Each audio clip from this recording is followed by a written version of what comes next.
موږ راتلو نو ظهیر الدین بابر د ټول هندوستان ذکر شری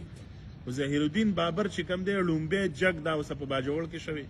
په 1519 یعنی د نن تقریبا 1500 کال وړاندې باقاعده توس کی بابری کې ردی قصې ذکر دی خو نه عام بحث او نه باجوړ په چا په فکر کوي چې دا څه قصه شوی دا نو لکه هغه سیس پکې موږ راوس پړدلو چې په باجوړ کې امیر حیدر علي یاد شوی دی لومبه باجوړې دی چې د مغولو سره وجنګېدو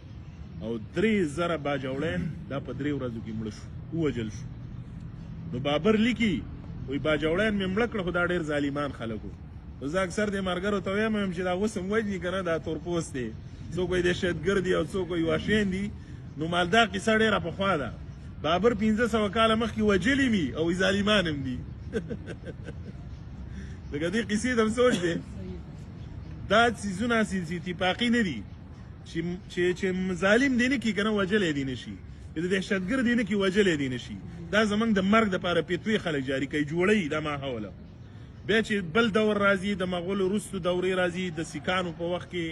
د باجوړ خلکو غذاګانې کړي میر عالم خان یو لوی سړی تېر شوی باجوړ کې مولانا فضل محمود مخفي صاحب د پیرنګیانو په دور کې لوی سړی تېر شوی دی بابړي ملا صاحب نن ډېر د باجوړ پښتانه خو پرېږده ځکه یو ریسرچ پیپر پې نشته یو پی ایچ ډي پې وضع پورینده شوي بابړي ملا صاحب چې کوم دی انګریزان لیکي چې په ټول هندوستان او پښتونخوا کې 15 خطرناک خلک د پیرنګي خلاف چې کوم دي یو پکې بابړي ملا صاحب او بابړي ملا صاحب څو نن په چارمن کې خاخ دی قبر یې کچا دی لار ورته کچا د چارمن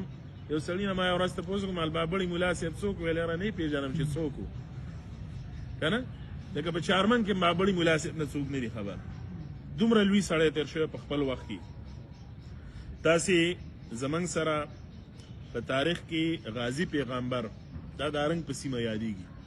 نو د غازي پیغمبر په حواله باندې قاضي عبدالحلیم اثر صاحب او ډېر لیکوالان دا وایي که نه پښتانه ډېر مورخینو لیکلي دی ته پیغمبر لیکلی دی متو صالح نوم چا لیکلی دی چا نور نومونه لیکلي دي خو مطلب دا دی د پیغمبر نوم یې وله ورکړی دی چې دا پیغمبر د محمود غزنوي په دا وخت کې چې کوم دی لکه د دا مزار د دا څلی جوړ شوی دی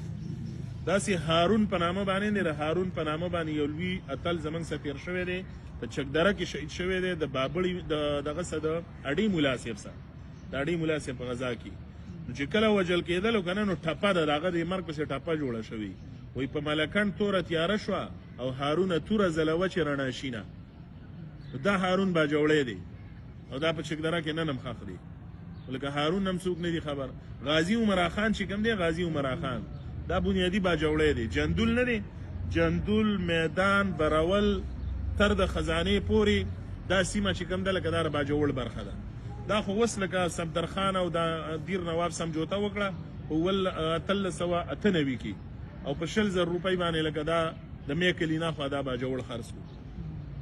دا اوس د باجوړ نه کټ شوی دا بنیادي باجوړ دی ترکاڼي تمانخیل دا قبیلې پکې اوس هم آبادي دي نو باجوړ ډېر لوی سټیټ په تاریخ کې پاتې شوی دی او بیا پکې مطلب دا دی چې شورک بابا ورته وایي یو لوی سړی د باجوړ د ځمکو تقسیم یې کړی په سلارزو کې نن هم لوی قبر دی د چورک بابا په نام ولی نور محمد په نامه باندې سړی تېر شوی دی داسې په ماموندو کې خلک تېر شوي دي د انګریزان چې کله په 1897 کې راغلي وو که نه نو لویه جګړه اوس باجوړ کې شوې ده نو زموږ سره ډېر ښکاره اتلان هم شته داسې اتلان دي که نه چې د پښتنو اتلان هم دي ځان له باجوړ نه دي خو مسله دا ده چې کار پرې نشته دی په تاریخ کې بحث نشته